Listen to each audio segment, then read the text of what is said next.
Hi and welcome to Gallery Watch. We're back at the Mundaring Hills Open Studios with work from two artists who have been part of the group for many years, Judy Kotai and Graham Pages Oliver. We'll start with Graham's work and how he incorporates technology in with his art.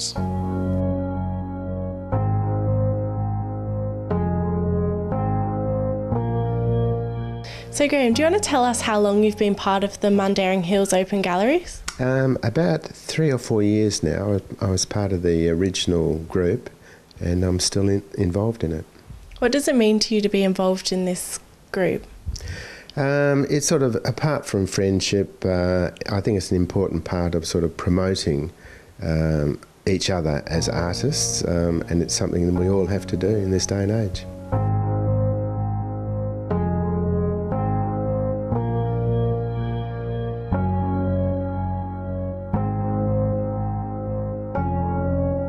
All of my work starts with drawing, and as you can see here, some of my drawings, they're quite intricate. I use just the black fine liners to do the drawings. From the drawings, I scan them, take them into the computer, enlarge them, enhance them in Photoshop, and then I print them out.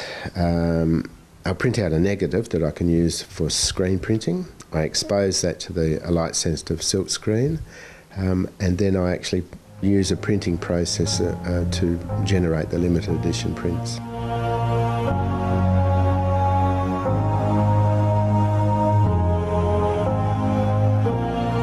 The actual printing process is not that long. I can sort of do an edition within a day, easy. The time-consuming stuff is doing the drawing, composing the artwork, working on it on the computer, working out the colour scheme and that sort of thing, which may take a week or so. Yes, I've been teaching art for about 40 years and I've always been interested in the drawing and the hand skills. Now I feel it's an important part of art, the hand skill side, and combined with technology, that really interests me, sort of making this sandwich between hand skills, technology and finishing off with traditional screen printing.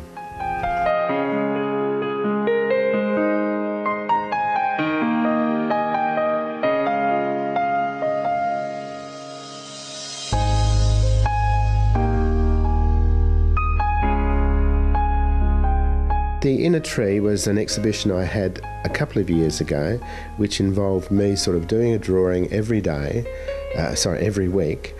So by the end of the year I had 52 drawings and they were based on a tree and how I was feeling and where I was at that particular time of the week, or that when I was doing the drawing. And I've ended up with, say, 52 of these drawings here, as you can see. This was the type of drawing that I did. This was up in the Ashburton, Pilbara area.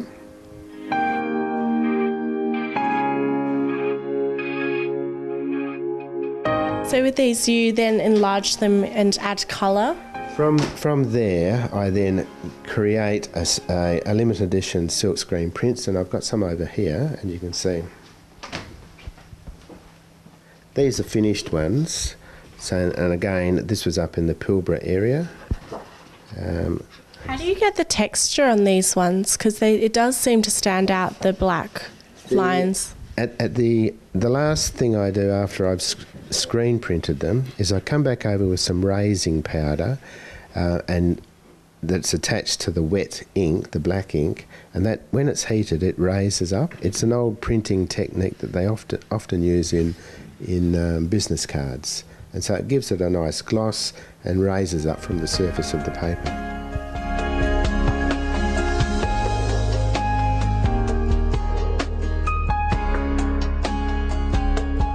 So how do you come up with the colours on the computer?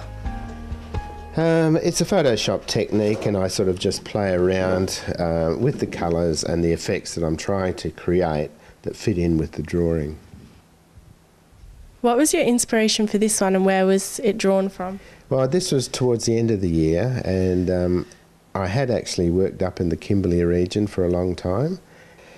And so at the end of the year, I was sort of thinking about those sort of things. I didn't actually go there that particular year when I was doing these drawings, but it was something that came to mind during that particular week that I was doing these drawings.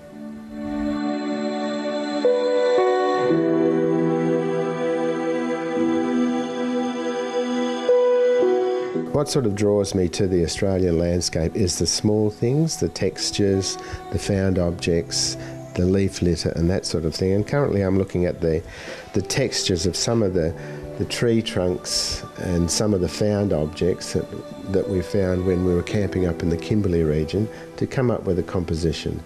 I'm now working on getting my drawing back into this.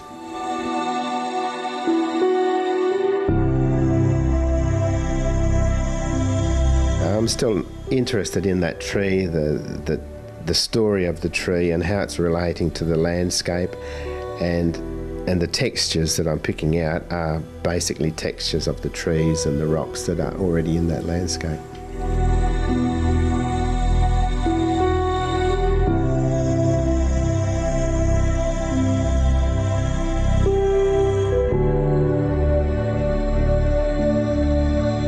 When I originally started, a lot of my drawings, like this one here, were quite intuitive, and I didn't actually start with anything in mind. I just started doing the drawing and let it develop.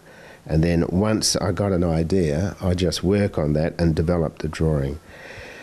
I actually find the most inspiration is sort of in isolated places. If you're out camping, I shouldn't say that because I actually don't like camping very much, but I do like being in the country and sort of seeing the rocks and the trees, and I have a large collection of photographs of rocks and trees, much to my wife's horror.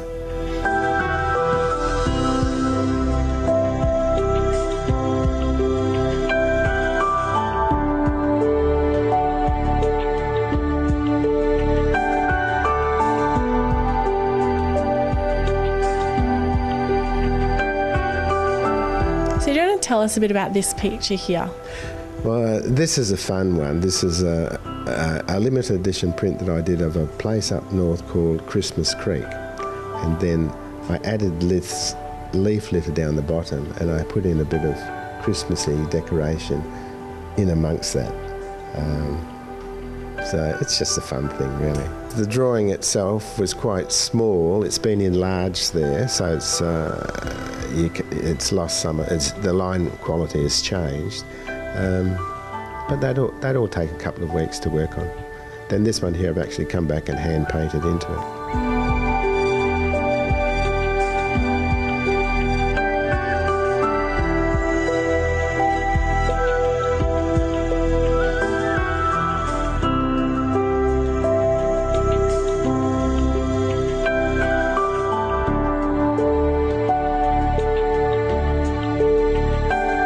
So this one's more detailed. It looks like a lot of things have been left on the ground by humans. Did you want to explain this one? Well, again, this was a fun one that I did for the Darlington Art Exhibition a number of years ago, and it came about by I was talking about with my young son. We're just playing games, and I was talking about developing a little book that sort of was based on these ants, as you can see here, and the ants having a little picnic.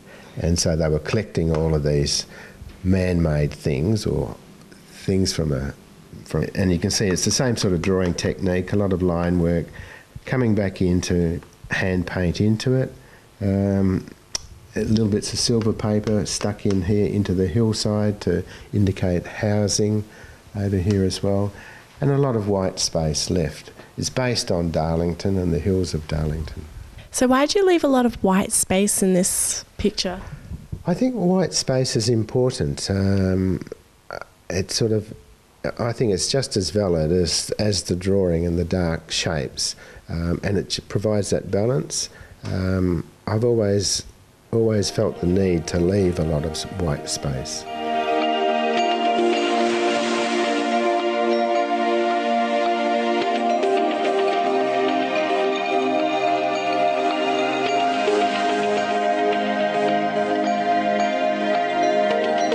Do you want to tell us a bit about this stained glass piece here? It's an interesting piece. Working with Judy Kotai, who's one of our artists in the Mundaring Open Studio Group, I provided the drawing for Judy, and she then converted the drawing into this stained glass window. And as you can see, I'm still interested in, even though this was done a long time ago, I have my interest in the trees, the landscape and the rocks. I gave her the drawing and the size, the dimensions, and she then came up with the design from that. It's probably reflecting back on the country landscape. Yeah, I'd say so.